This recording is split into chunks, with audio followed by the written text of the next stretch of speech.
सामायिक यानी कि क्या? क्या चरवला, मुपत्ती आसन और ये धोती और ये उत्तरासन पहन लेना, इसका नाम सामायिक है? सामायिक के विषय में, सामायिक क्या चीज है, इसके विषय में मैं कुछ कहना चाहता हूं। सामायिक करने वाले एक संकल्प करता है, सावज्जम योगम पच्चक्खामि। सावध्य योगों का त्याग और निर्वध्य योगों में प्रवृत्ति, इसका नाम है सामायिक। योग तीन है।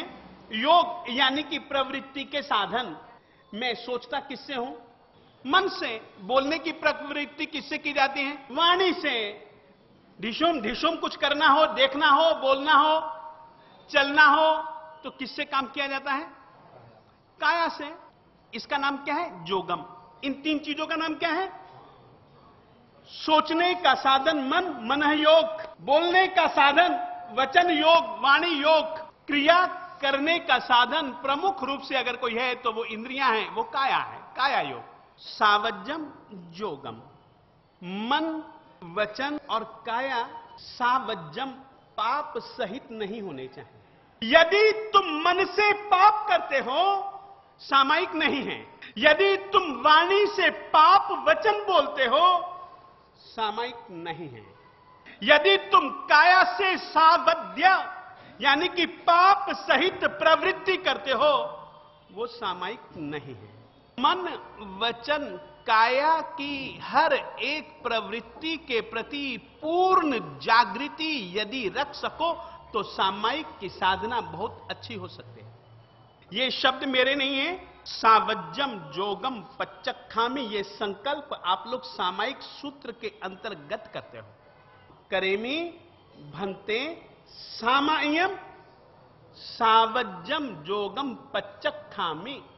सावध्य योग, योग यानी कि मन वचन काया। मन सोचने का साधन, वचन बोलने का साधन, काया हर एक प्रकार की चेष्टा करने का साधन। यदि सावध्य पाप सहित है, सामायिक नहीं है। सामायिक का मतलब ही केवल इतना है, सावध्य योग की प्रवृत्ति का त्याग। उत्तरादेन सूत्र में मालिक से पूछा है, सामायनम भन्ते जीवे किम जनयई। हे बदन, सामायिक से जीव को क्या प्राप्त होता है? मालिक स्पष्ट कहते हैं, सामायनम सावज्य जोग विरइम जनयई। साधक सामायिक की प्रक्रिया से सभी प्रकार के सावध्य योग यानी कि मन वचन काया में थोड़ा सा भी पाप नहीं रहना चाहिए। ये इस सामायिक की साधना है। पंजाब के श्री गुरुदेव श्रीमद विजय वल्लभ सुरीश्वर जी महाराज साहब सामायिक करने वालों को पहले कहा करते थे।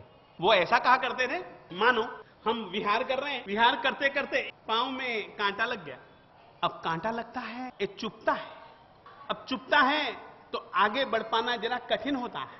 साधु महात्मा क्या करते हैं, जहां कांटा लगा, जब कांटा लगा, चलना मुश्किल हुआ, तुरंत बैठ जाते हैं। कांटा खुद निकालते हैं या कोई निकालने वाला हो उसके सामने पांव धर देते हैं कि यार कांटा लग गया है, देखना। सावज्जम जोगम पच्चक्खामि। तुम तुम्हारे मन को देखते रहो, देखते रहो, देखते रहो। तुम्हारे मन के अंदर 18 पाप स्थानकों में से कोई पाप का कांटा तो नहीं है। यदि पाप का कांटा है तो बिल्कुल उसको उसी समय निकाल करके बाहर फेंको।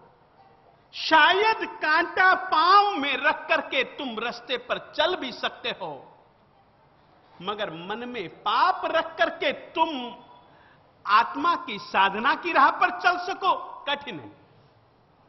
गुरु वल्लभ भी यही कहा करते थे, सामायिक करने वाले जरा देखा करें अपने मन को, अपनी वाणी को, अपनी काया को। यदि उसमें कहीं पर भी सोचते हुए, बोलते हुए, करते हुए यदि पाप है, तो जैसे तुम अपने पांव में से कांटा बाहर कर देते हो ना, उस प्रकार से मन से, वाणी से और काया से पाप के कांटों को खींच खींच खींच करके बाहर कर देने की प्रक्रिया का नाम है सामायिक। और ऐसी ही सामायिक छिन्न ई असुहम कम्मम, अशुभ कर्मों का छेदन करते हैं। मन का संयम, वाणी का संयम, काया का संयम सामायिक करने वाले के लिए अत्यंत अनिवार्य है।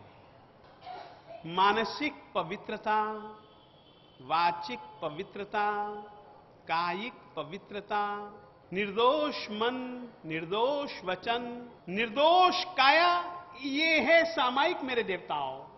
धर्म शास्त्रों का सार, जीवों के प्रति दया, 14 पूर्वों का, 12 अंग आगमों का अगर कोई सार है, कई आचार्य कहते हैं कि सार अगर कोई है तो वो कौन सी प्रक्रिया है? सामायिक।